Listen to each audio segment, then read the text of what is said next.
Never know what we'll be watching. It's the Watch Spot. Hello, I'm Kamurai. This is the Watch Spot where we talk about things and stuff I've been watching and such. Let's start out on. See, get that out of the way, and then if I can remember, I may actually get HBO Now. So let me talk about that real quick before I go into this other stuff, because there is stuff I can get out of the way really quick. HBO Now is the new thing for HBO Go. Oh, it's actually right here. Maybe I'll do it while we're on the podcast. The problem that now that we finally have an option that's not to do it through a subscriber, HBO is contracted through Apple TV, which might be like a loophole in their cable contracts, which I'm really hoping doesn't get them in trouble, because HBO Go should very well be free of channels or of cable subscription. Man, this case for this is messed up. The problem with it is that you still need a cable subscription, or your one other option is Apple TV or iTunes, at least. So you do need an iOS device. And if I can find a stupid power button on this thing, because I do have one Apple device. Oh, there it is. I have an iPad that I use for silly things, mostly like games. But the idea of having to watch it on iPad is super annoying. The only thing that recently that has gotten there is that Periscope, a popular new app, is Apple Primary as well. The Android version has come out yet, so I can't use it for like when people like the Weird Girls and whatnot, the creators of Heroes of Awesome, have things that they're doing with it. So I've got to use an iPad, but I don't like having my devices hooked up at work because the network's got weird security rules and everything, and I don't like it. So in order for me to remember to even go and give HBO money, not that they care, because apparently they don't care that if you're pirating Game of Thrones.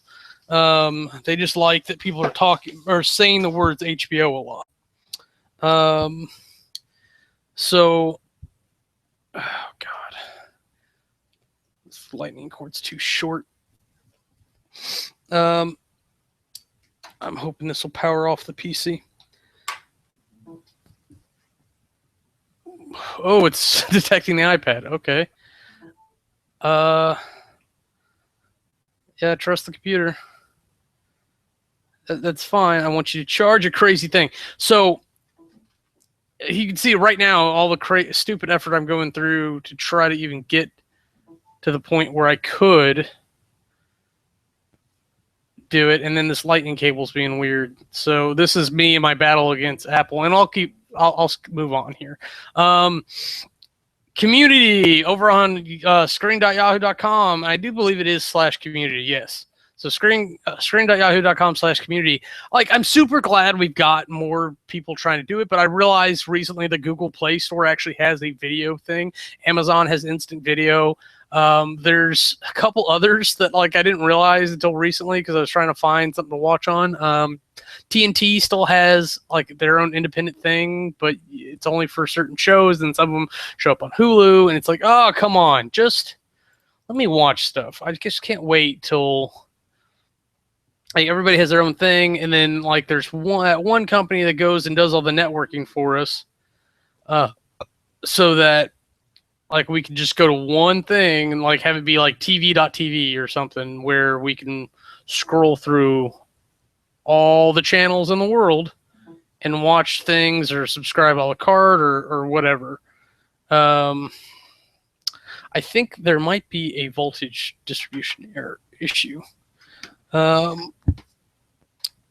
So I'm going to have to plug this in and put it over here and just be done with it.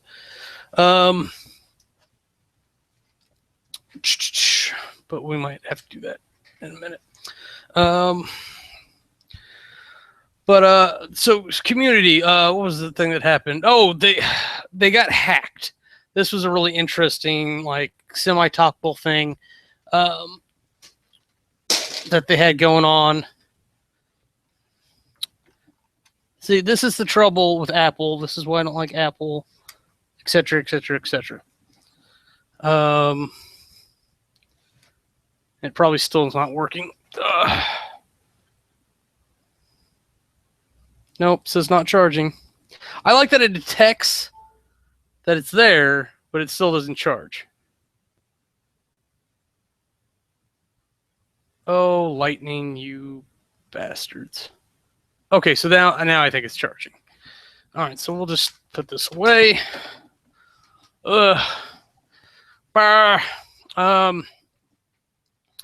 So they got hacked like that. Obviously, this is a thing that happens in schools. Somebody gets a hair up their butt to hack a school because they feel like it. But they put like this weird message in front of it where they had a comedian come on and he was supposed to have like a really racist routine. And being Indian, like there was some weird expectation that he couldn't be racist, which is fucked up on its own. So lately it seems like Community's been really good about pointing out small like social hypocrisies. But it does it in a super indirect way, so it makes you think about the episode if you bother to do so, and then you come up with some kind of weird conclusion on your own, which is actually a very good way to cause inception about issues and very effectively make people care because people care about their own ideas more than yours. It's just a fact. So there was the whole thing where like the lunch lady's information got leaked. Everybody got all gossipy about it. It's actually kind of a nod to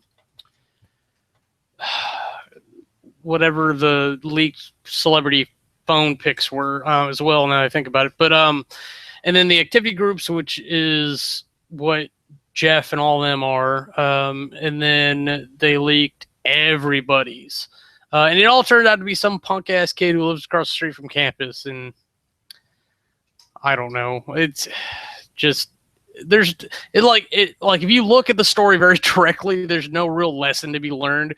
The world there was just kind of like, oh, we can preserve through hardship, which is like every episode.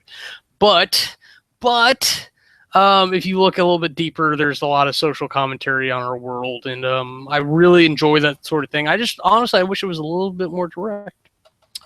Okay, CBS, Two Broke Girls, The High Hookup.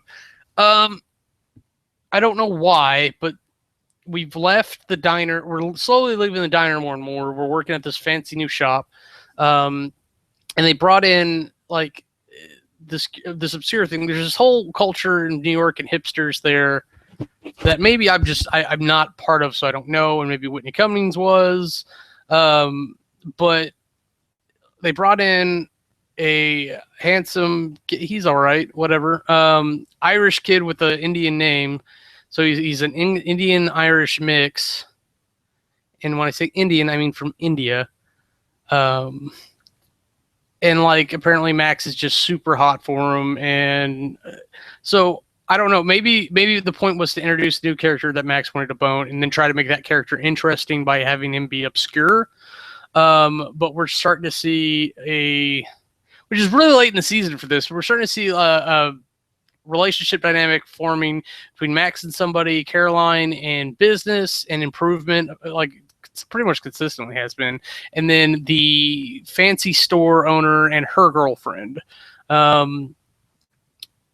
So we have a relationship on the rise, we have a relationship on the decline, and we have drama all around.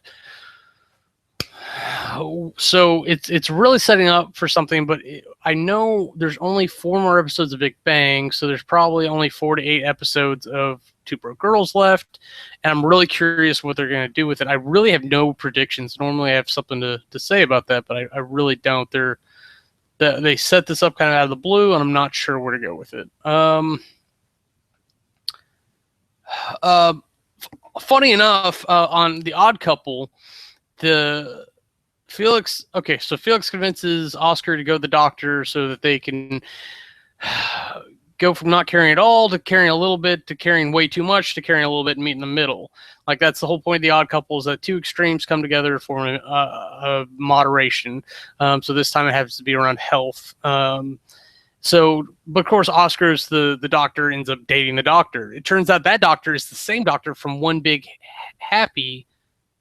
Yes, that not Eliza Dushku, Eliza Cuthbert ends up dating, which I thought was funny that she was typecast for medical, because I'm pretty sure I've seen her as a nurse or something before.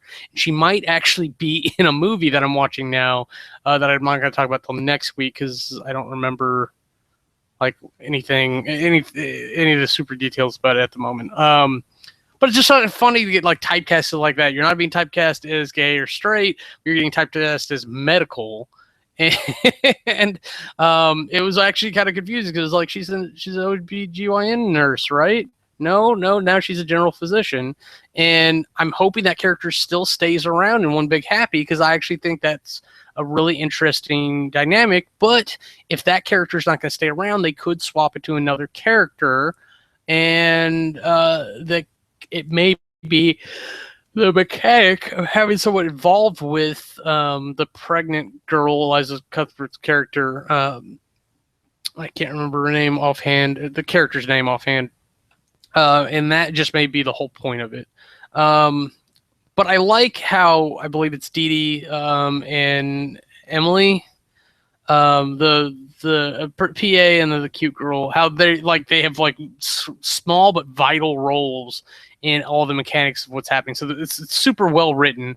I can see why they wanted to redo The Odd Couple, and having Matthew Perry, and I promised I wouldn't forget his name again, and apparently that's just not in the cards.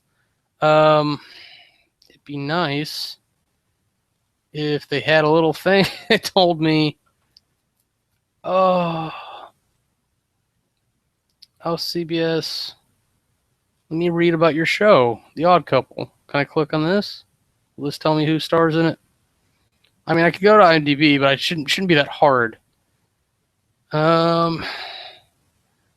Thomas Lennon. Okay, that's why they were talking about lemons in the comic, or in the comments. So Thomas Lennon. I'm gonna have to try to remember that. They're both doing a really good job, and I mean, if like I wouldn't have predicted, I wouldn't have picked these two if we were gonna redo The Odd Couple. But having seen it, I'm like, somebody saw something I could never, and this is fantastic. So I'm really glad they brought that show back. Let me talk about a couple movies real quick, and we will jump back into series. Maybe we'll end on that one. Yeah, we probably will. So let me do that. All right. Let's put this in order so that I watched it. Okay. So occasionally you go to Netflix and you're just like, what the fuck's on? I don't want to watch something I've watched. I want to watch something new. I'm kind of in the mood for a comedy. Romantic comedies tend to be better than dirt comedies for me.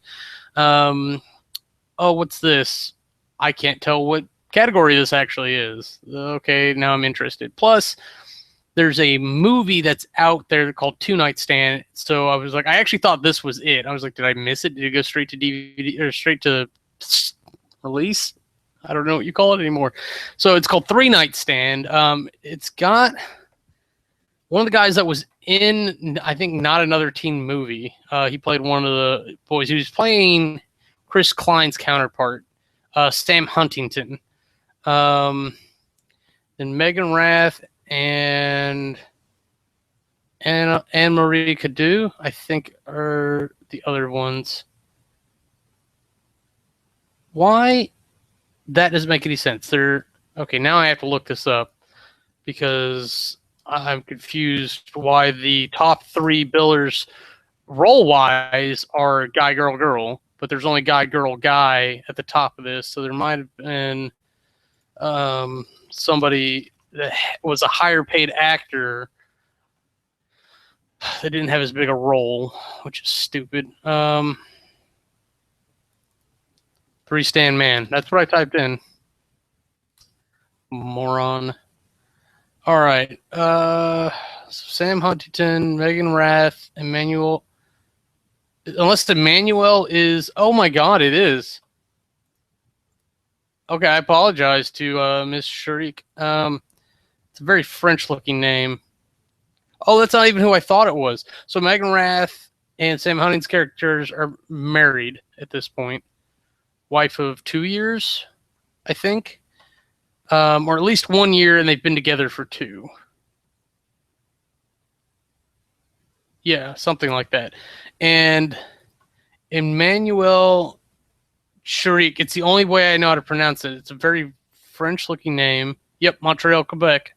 Um, Emmanuel, really? I never would have thought. But she was in Wrong Turn. She was in Zohan, apparently. 100 Girls is probably where I know her from. So I watch shitty romantic comedies like they're candy. All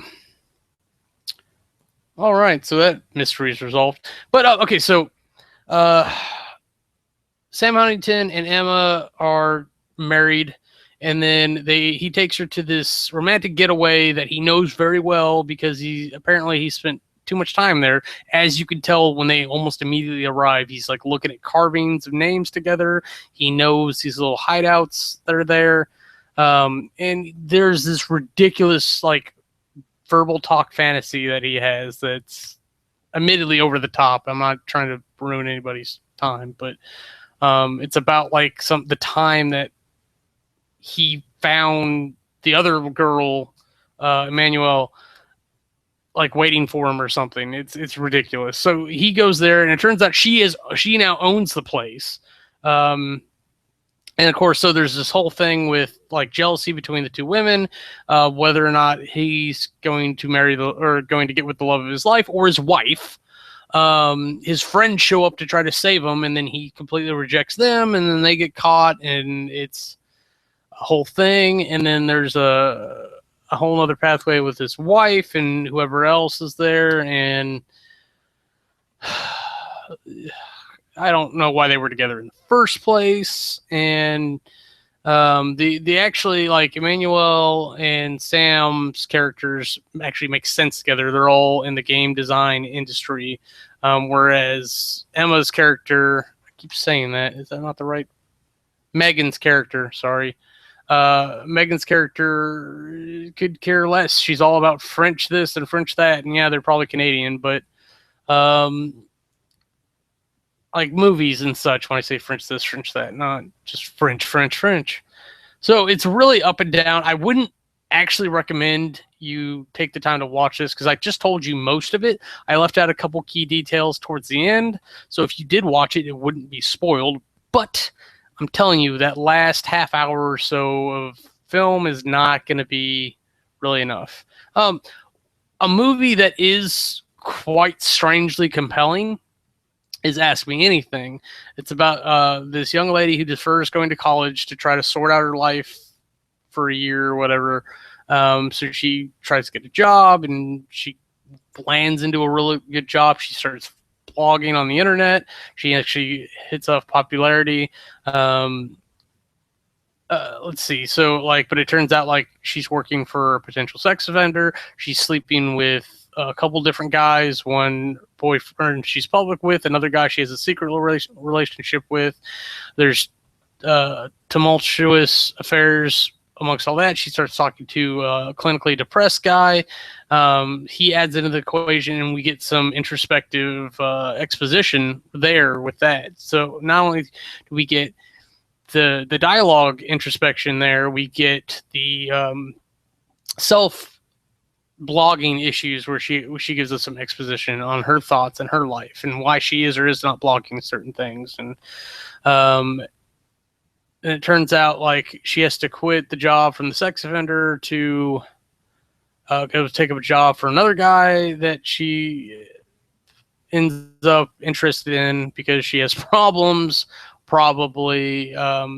And so before I finish that off, because there are some great twists there about who actually saves her from this or that.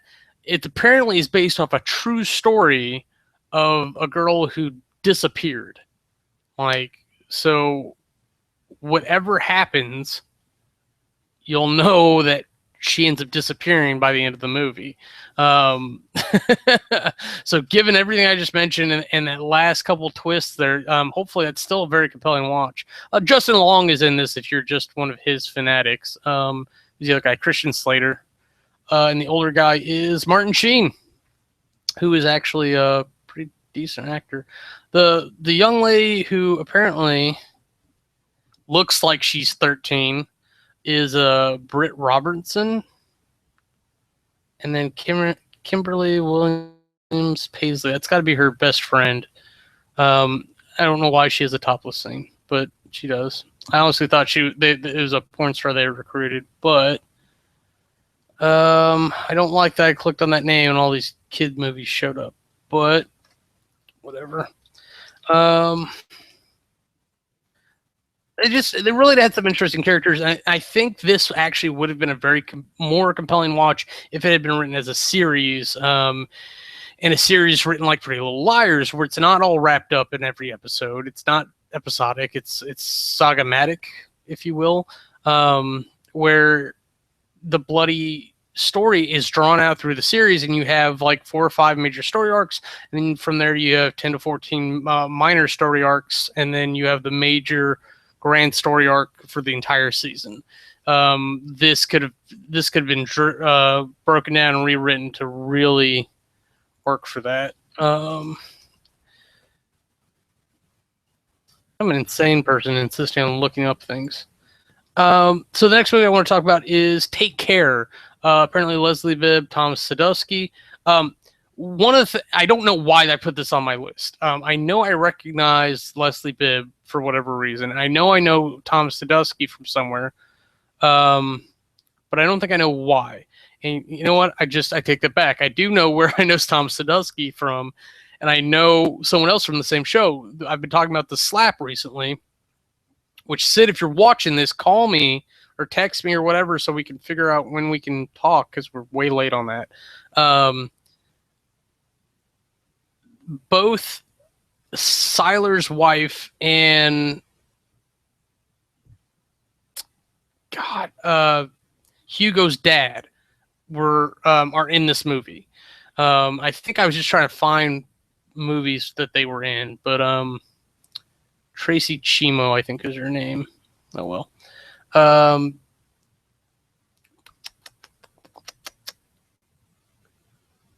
Wonderful little movie. A woman ends up in a car accident. She breaks an arm and a leg. Her sister and her best friend try to help her out, but friends are inconvenient when they're not exactly to your parameters. So, like, they go through this whole thing just trying to get her up a 4-story walk up. It turns out nobody really has time to take care of her because people have lives. That's how it is, man. You know.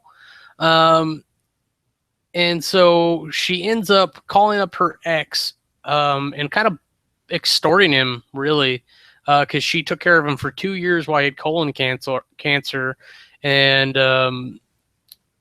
she kind of like guilts him into it, and he's with someone new, who's actually really cute and loving and everything. She just has a noted jealousy issue, which I don't know if that really mattered for this, because I think anyone would have gone through some of the steps that she did, though she does do some kind of eccentric things which make her fun. But I like that she wanted to meet her, and they should have done that first. I think that would have been very much the way to go up front. And they didn't, because they let it become a jealousy issue. It's like, I should meet this woman. She took care of you for 2 years, and then now you're taking care of her, and blah, blah, blah, blah, blah. But the whole point is that, of course, there's going to be that whole sexual tension issue between these two people that once loved each other, now hate each other, and, oh, will they love each other again, type of thing. And, yeah, I realize I sound like I'm shitting on the movie. I actually really liked it. I thought it was pretty cleverly put together. I think it's fairly compelling. It's not, like, a super sexy thing, like, either, so there's that. The lady's lovely, don't get me wrong, but there's nothing. I don't know who would look at this and be like, yeah, because she's laid up with like a leg and an arm. She can't bathe properly. She has her sister was supposed to come help her out, and she sent some stranger there, and the stranger had to help her to the toilet.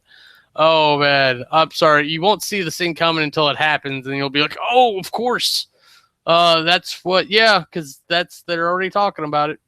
Um, but it's neat to see the movie come all the way to its end, its fruition, and go where it went. Like I feel bad for the people who get hurt in the movie, and honestly, I expected a couple other things to happen because they didn't use the potential there. So for people who actually watch movies and get into like oh yeah, well you're going to do this and this and this, because why wouldn't you? Why would you develop these characters and then not fulfill anything with them?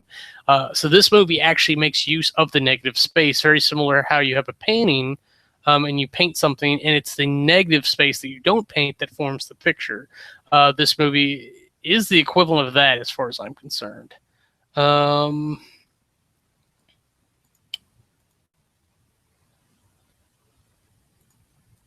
Okay, so no, I was wrong. It was earlier. It was. Oh, that's really pretty picture of her. Gia Mantegna.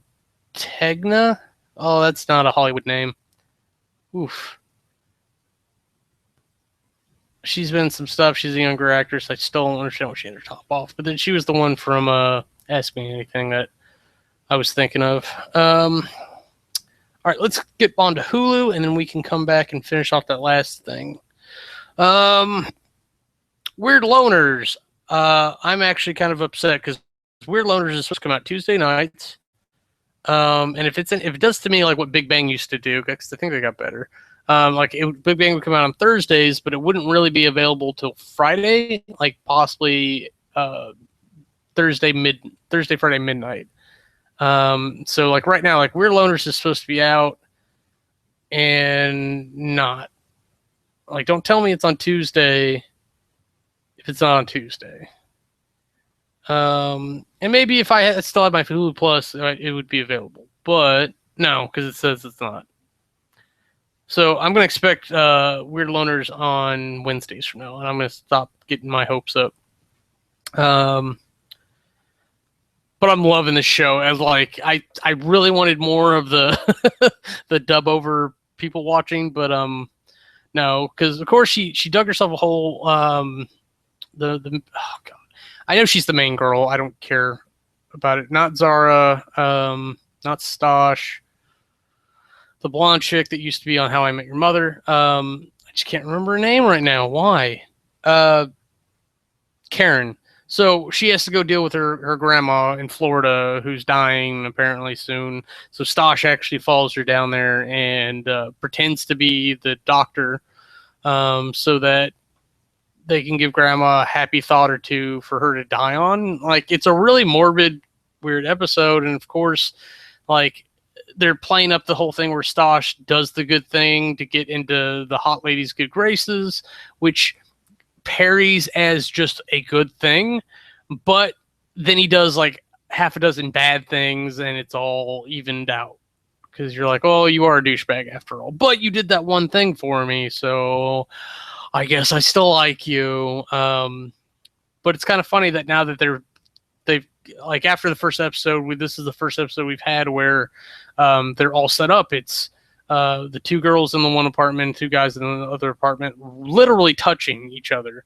And then Zara ended up spending the whole day with the big guy, I can't remember his name, pretending to be the embodiment of his father, which I hope she realizes was a bad idea. That set a bad precedent for their relationship. I don't know why you would do that. I really don't. But I find it rather funny in general. And I only hope that that's going to be a thing that they don't do again. Because I actually want to see more of them. And I want to see... We saw a lot of Stosh and his cousin. We haven't seen a lot of Zara and Karen interacting. We got a little bit of Zara meditating and then Karen trying to get in and then taking a phone call. So we got to see how they clash and how Stosh and his cousin actually get along. So we'll just I can't wait to see them develop more. New Girl. Always happy when Zoe Lister-Jones is on. So apparently she took her golfing to network, and of course Zoe Deschanel's character doesn't get how networking works because she's trying to get something better for her school. She's actually trying to get something, not toss power favors or whatever. So it's kind of neat to see how Jess clashes with Moscato's character. And there was even a thing where like she actually got Jess on board, and like she was like, "Take off your underwear." Like, I believe it was such a funny line. It's like power generates from the vagina. You wear underwear, it restricts that power. Which is so funny. And then for some fucking reason, she bends over to pick up a golf ball at the waist instead of like popping down so her butt's towards the ground. Like, I don't understand why you do that, or why you would wear that type of skirt when you know you're not going to be wearing panties. I'm a fan of that type of skirt, but it moves, and that's one of the reasons why I like it, is because it's sensible, it's flexible. If you're wearing like a tight mini skirt, you can't. That's the visualization of what I imagine it feels like to be in that sort of thing. So it's just, there's some silliness there. And then the whole time, like Schmidt and Cece are trying to work out, Schmidt being less of an embarrassment to Moscato, or Moscato, whatever her name is. And kind of Schmidt steps up, or mans up, if you will. But it's building towards the inevitable return of him and Cece. And like, I don't know if I wanted it to happen. I kind of wanted like us to move on. I don't know if I like Schmidt and Cece being destined for one another. But I don't like him being like a little whipped bitch either. So we'll have to see. Fresh off the boat, Superstition. Okay, so mom's finally selling houses. They teach Eddie to lie. He does it really well. Child services gets involved. Dad gets a mechanical bull with the money he wasn't supposed to keep from mom selling the house.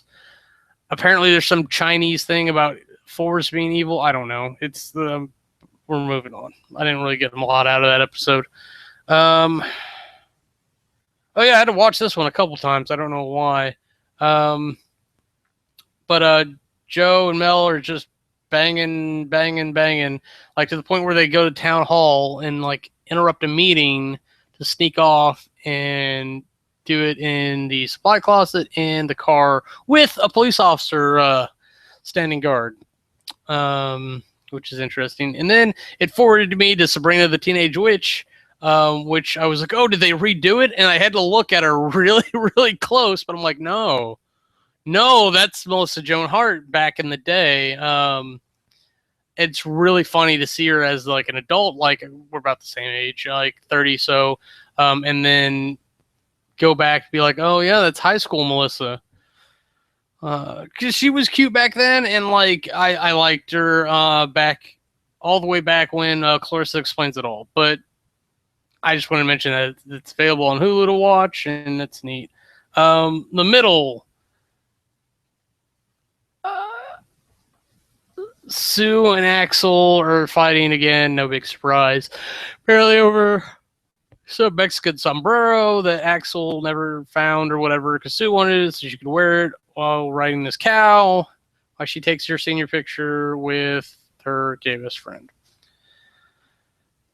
I swear to God there was something with Brick here, and I cannot remember for the life of me what it was. So obviously it wasn't that crazy important.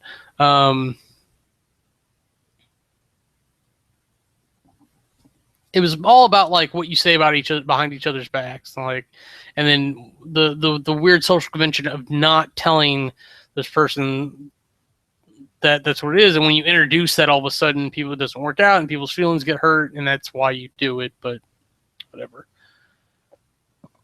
Live and Let Clive. I Zombie. Oh yeah. So apparently Clive used to work Vice, which means he was undercover, which means any premonitions of him back in those days would make him look dirty. And so like when they find like this body from a triad guy, that's what I'm assuming it is supposed to be, because it was a Blue Cobra gang. But like, if you're familiar with Asian crime syndicate stuff at all, most of those gangs are sub gangs of like the triad or some other major organization that either eventually leads up to the triads or is in direct competition with them. So yeah, we're also the Yakuza, but the triads and the Yakuza don't like each other anyway. So I'm gonna, instead of saying these words I shouldn't be saying, it was really funny that she had like a real Neo moment where she's like, I know Kung Fu. So that was really fun to see her actually kick some ass. But we're seeing her go a little bit more crazy. Every episode we're seeing Adam Monroe's character. No, that's not his name. It's just what I'm going to call him. Clive's character. Further his organized crime. And the fact that he's got like a bunch of zombies in freezers.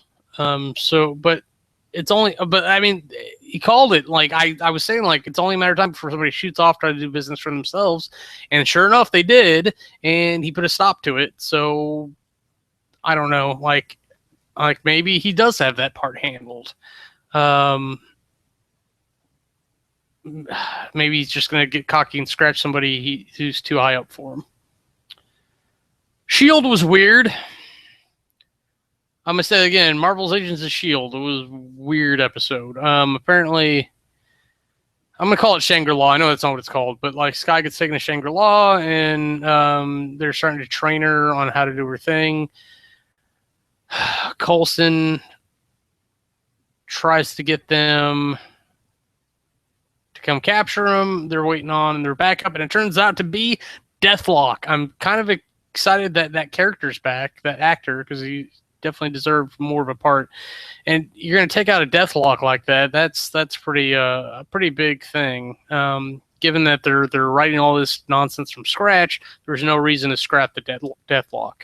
But I like that he's under control of himself a lot more now. But hopefully we wrap up this nonsense by the end, because the Shield versus Shield stuff, especially with some semblance of Hydra still on the loose, isn't very interesting. So now we've got Hydra running around the background still. We've got Shield versus Shield, and then we've got the powered population of Shangri-La. I don't know what to call it. So we've got these 4 organizations all in the mix, and nothing really kicking the story forward. Just everybody hates each other, which is always nice. Last Man Standing. Like, we recently had the thing where Eve's friend we thought was all in love with her, which I honestly would have been fine. I think that would have been a really good message for the show, is the general acceptance of everything. And instead, I think we kind of landed on like, it's like, okay, you do you, but you just keep that away from me. It's like, that's not really acceptance, but I'm glad they're at least still friends, and I really hope she shows up some more. I was really hoping Eve kind of went that direction, given that Mandy's kind of I was going to say slut, but not really. And then Kristen went the early motherhood route. Like, I was really expecting like Eve to do something different, especially since she's the boy character out of the daughters, which I think is a stupid way to label things, but she could be everything her dad is into and still be a lady, which maybe that's the point they want to make here, because now they've got her, they fixed her up with somebody from college, her mom's college, and then like she's been seeing the Larrabee boy, which everyone was really thrilled about. And so like we just got off the gay bisexual wagon. Now we're back on the black and white wagon. all centered around dating my daughter, which is weird. I really am hoping that we get to a point where it's acceptable for Eve to be like, oh, I'm almost an adult now, so I'm going to make my own decisions, and you really don't have to say in any of this because it's me and my life, and that's hopefully what happens. Yeah. So on Christella, oh god, it was all about survival. Apparently, Christella's sister loses her job, and then, so they have to go through like this huge effort of tricking their mom into to stop being a bitch long enough for Christella to take the bar so she can become a lawyer and earn a lot more money. Because given the year or so that, or years that Christella stayed with Danielle and them, Christella may want to start paying it back pretty quickly. And she's already used to living with them, so another year or so to do that is not going to hurt. She could support the family on a lawyer's salary pretty much on her own. Until Danielle gets another job, and they finally get to a point where Chris can move out. It's a whole thing, but yeah, that's all that is. Like, Christella needs to take the bar. That's the whole thing. Follow through on your dreams. Don't put them on pause for anybody. Grim Hibernaculum. This is a fucking stupid episode. I had problems with this one from the very beginning. Like, Grimm is kind of a silly show. I'm kind of upset with the idea of all these rare Vesson showing up in Portland. It's literally every third person you run into is a Vesson. It doesn't make any sense, if not more, honestly. And not only that, but they're freaky rare kinds. And apparently somewhere off outside of Portland is a mecca for these cold-blooded Vesson that can only process heat. It's not how physics works. Process body heat, so like they sit together so that they can share body heat, which is smart because when the body heat escapes, that means that it's has good potential of going to somebody else. But eventually, they're gonna bleed out of heat. It's gonna run to zero. It's just how it is. If you don't have an external source. Now, if you had people that you would chain to the floor and then you were sleeping on top of them, maybe. But the rate at which these jerks were freezing to death and freezing other people to death, no. It's a stupid storyline. It's filler until we can get Juliet geared up into a proper story.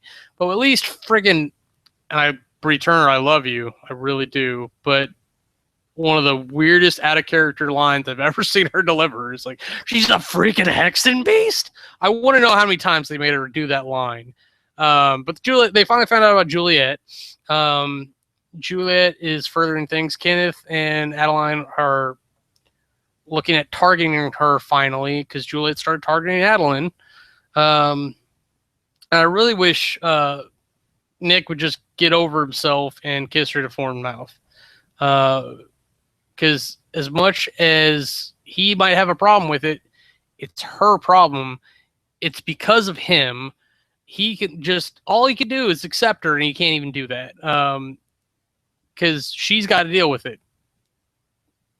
So at least you can do is be there while she deals with it.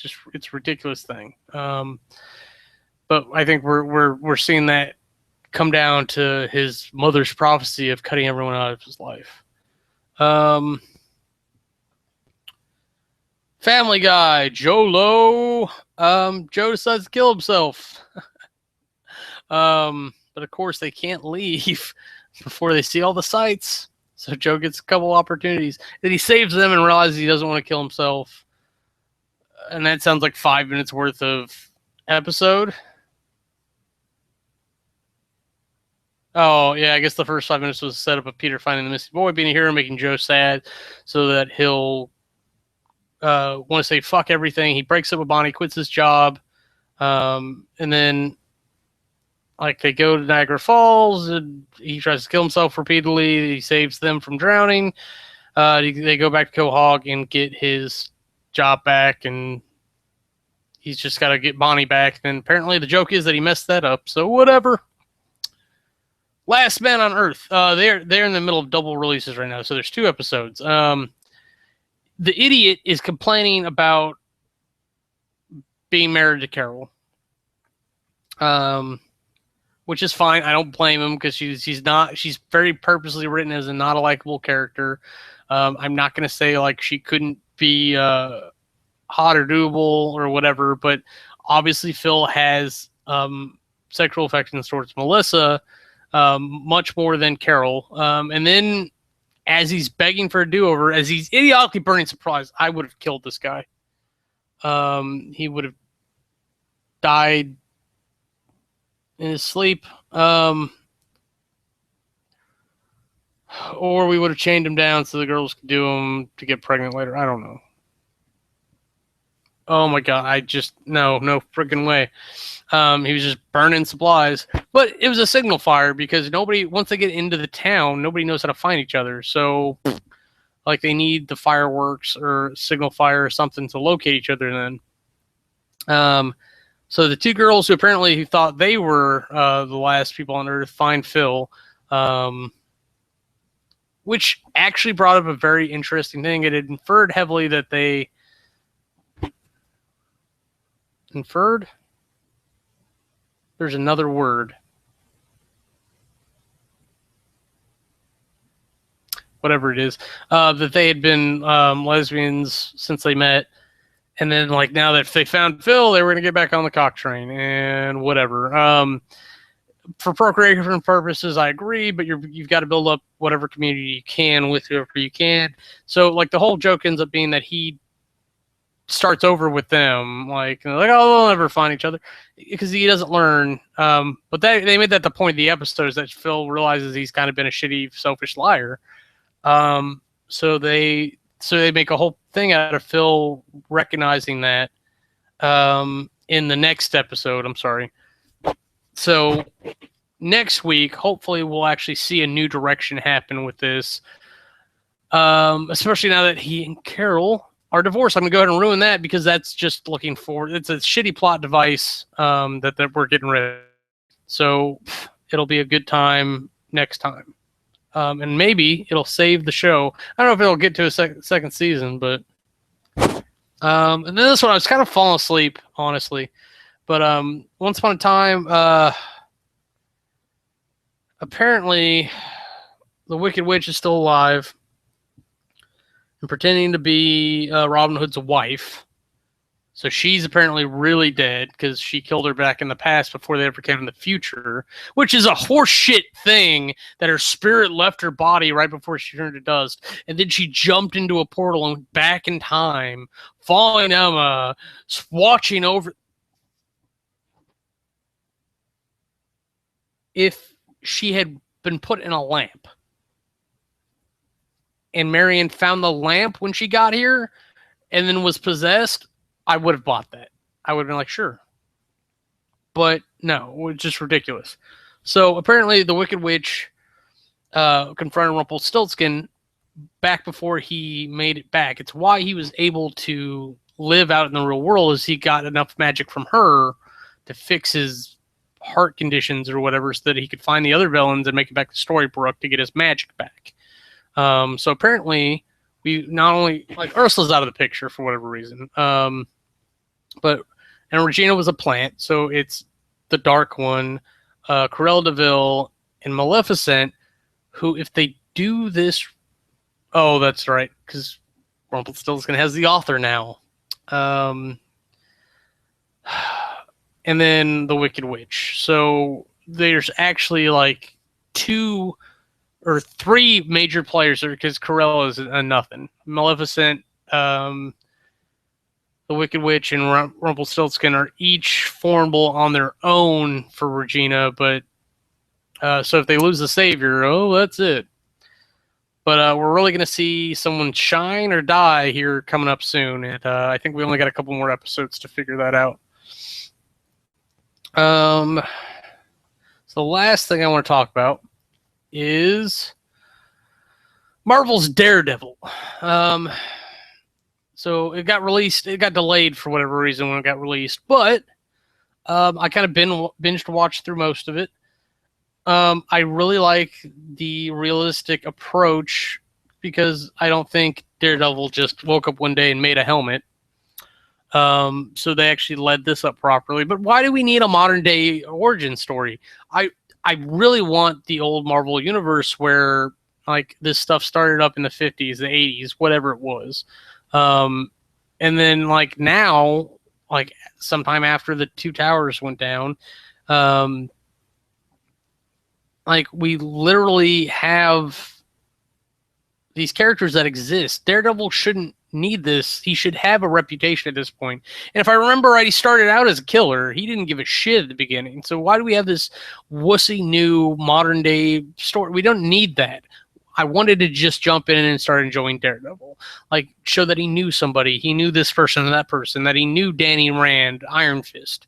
That he knew Luke Cage or whatever. Because with Civil War approaching, we damn well should be at a point where these characters are established in the universe, even if they haven't been presented to us, where they're established in the universe and we can go back and view them, and then they catch up to a point in the current story where they are established characters. Because Spider-Man, for instance, should know about Daredevil because they both work the same town. The Avengers and Fantastic Four are a little above street crime, but Spider-Man's not. He's a street crime guy. So they should know about all these other heroes running around town. Moon Knight should have been mentioned. But it's not a spectacle thing, and it's not integral to the current storyline, so Marvel's not going to do it right now. They need to take a lesson from their comics and do it right, and they're not. They brought in Stick, but I think that's just to bring in the Hand later, because I'm pretty sure that they're going to use that for part of the setup for the new Avengers or the Avengers later on in general, or furthering things with like Iron Fist, because if I remember right, he fights the Hand quite a bit. I'm really curious what's going to happen with Luke Cage, though, because that's the one I want to see. I care a lot less about Daniel Rand than Luke Cage. The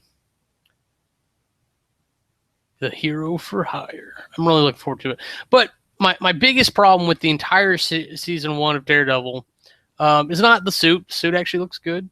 I'm fine with that. He doesn't have his DD on, but that's fine. Maybe they'll put it on a shoulder pad or something at the beginning of season 2. He didn't really have the time. Is that they publicly defeated Wilson Fisk, who is nominally Daredevil's biggest rival, which is why they picked him for the movie. And it was a movie. Like, I didn't expect them to like integrate him into the rest of the Marvel universe. More to a shame. But they publicly beat him in the first season. So what are they going to do with him second season? Hell's Kitchen is a very small part of New York, which is supposed to signify A, how fucked up it is, and B, what a low-level hero Daredevil actually is. He should be running across Moonlight and Iron Fist and Luke Cage and Spider-Man on a irregular basis, because honestly, they have other things that they're doing. They have their own sections of the city that they're trying to take care of. But I'm looking forward to it. I really hope it continues on in season 2 without a reboot, and that they get him geared up. Because I don't know if you've paid attention to the comics per se, but Luke Cage, Daredevil, both have parts with the new Avengers, which should mean that they have integral roles in the Civil War. Jessica Jones, Jewel, one of the other of the 4 series, has really close ties to Luke Cage that I don't want to spoil at this moment. Iron Fist shows up with the new Avengers later on, after Civil War breaks out. Like, I think he's gone. He's like out of the country or something. He comes back and there's like a Civil War going on. He hops into it. I could be wrong. But those are the type of things that like I'm expecting to see, and I really hope that we get that out of Marvel, because right now, like, the thing I'm looking forward to most is Ant-Man. Ultron's cool. The No Strings on Me line is fantastic, but I'm pissed that it's we're doing it as a corrupt Jarvis, and we cut out Hank Pym. all because Marvel's afraid to put a woman beater on the screen and be like, this is one of your heroes. Because the whole point of Hank Pym was that he's a controversial character from start to finish. He works on experimental things and he has weird motivations, and he's not supposed to be a likable character. Hawkeye's not supposed to be a likable character either, honestly. He's a womanizer of sorts.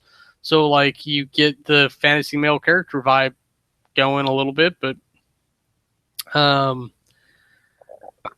man, I want to see She-Hulk put him in his place. We need a She-Hulk movie. That's what needs to happen. Where's that, Marvel? But theoretically, Ant-Man should come out before we ever get to Age of Ultron, and then hopefully they make corrections, because they've already done it wrong. They've already broke the damn universe just with Scarlet Witch and Quicksilver. And then Hank Pym was kind of the final straw for me. It's like, this isn't the Marvel U anymore. This is another thing that you're calling the Marvel Universe, based on the true Marvel Universe. And it's sad. I wanted to see my comics come to life on screen. That's not what's happening. They're taking the characters and bastardizing their stories. So on that depressing note, I'm gonna go to bed.